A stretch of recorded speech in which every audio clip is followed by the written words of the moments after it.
Kita semua ngerasain kan, rasanya dunia tuh makin hari makin kenceng aja putarannya. Nah, tapi apa sih yang sebenarnya mendorong semua perubahan ini?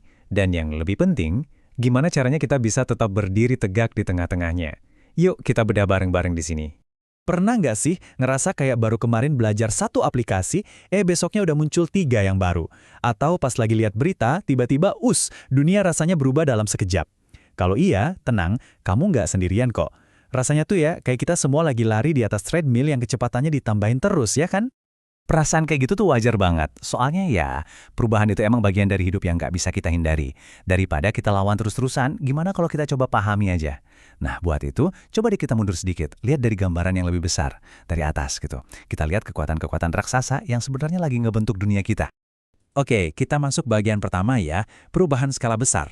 Anggap aja ini tuh gelombang-gelombang raksasa. Kekuatan global yang mungkin nggak kelihatan mata, tapi diam-diam ngebentuk cara kita hidup, cara kita kerja, bahkan cara kita ngobrol satu sama lain di planet ini. Dan perubahan kayak gini tuh nggak kenal batas negara loh. Beneran, satu keputusan yang diambil di satu benua itu bisa banget ngaruh ke harga bahan pokok di pasar deket rumah kamu. Nggak percaya? Yuk kita lihat deh contoh-contoh konkretnya.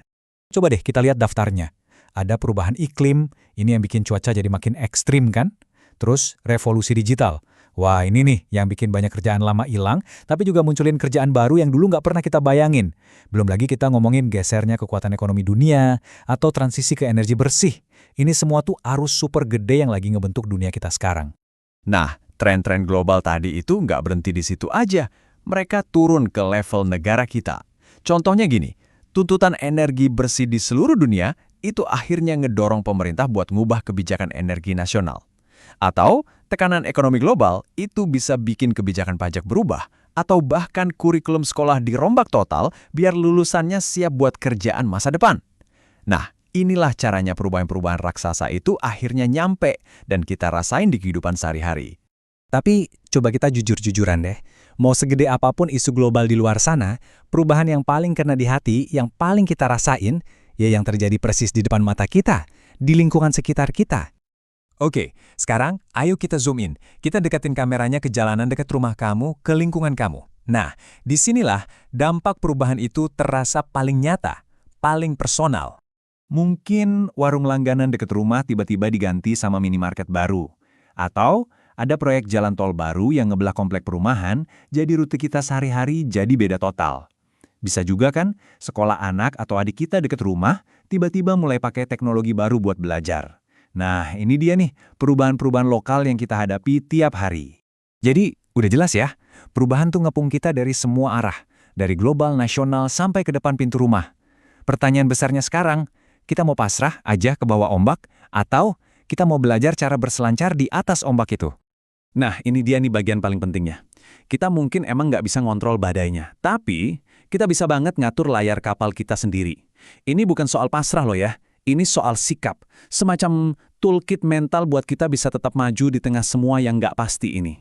Kuncinya cuma satu, sikap proaktif. Maksudnya gimana?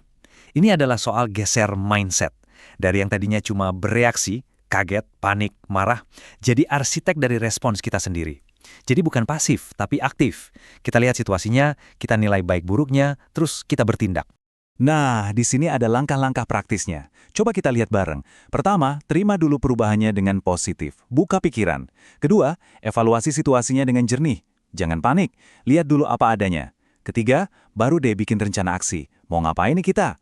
Keempat, komunikasiin. Ngobrol sama orang-orang terkait. Kelima, jangan gampang nyerah. Pasti ada tantangannya, tapi bertahanlah. Dan yang terakhir, yang paling penting, nomor 6, terus belajar. Selalu. Oke, kita udah jalan-jalan nih. Dari ngelihat perubahan skala planet, sampai akhirnya masuk ke dalam pikiran kita sendiri. Jadi, dari semua ini, apa sih satu hal paling penting yang harus kita pegang erat-erat? Kalau cuma boleh ingat satu hal dari obrolan kita kali ini, tolong ingat yang ini. Respons paling ampuh buat ngadapin perubahan adalah terus belajar. Serius, teknologi bakal ketinggalan zaman. Pekerjaan bisa datang dan pergi. Tapi kemampuan kita untuk belajar, itu aset paling berharga yang nggak akan pernah lekang oleh waktu. Jadi, sekarang bolanya ada di tangan kamu. Dengan bekal pola pikir baru ini, perubahan apa? Mau itu besar atau kecil, yang siap kamu hadapi dengan cara yang beda mulai besok. Coba deh pikirin satu langkah kecil aja yang bisa kamu lakuin. Karena masa depanmu dimulainya ya dari sana,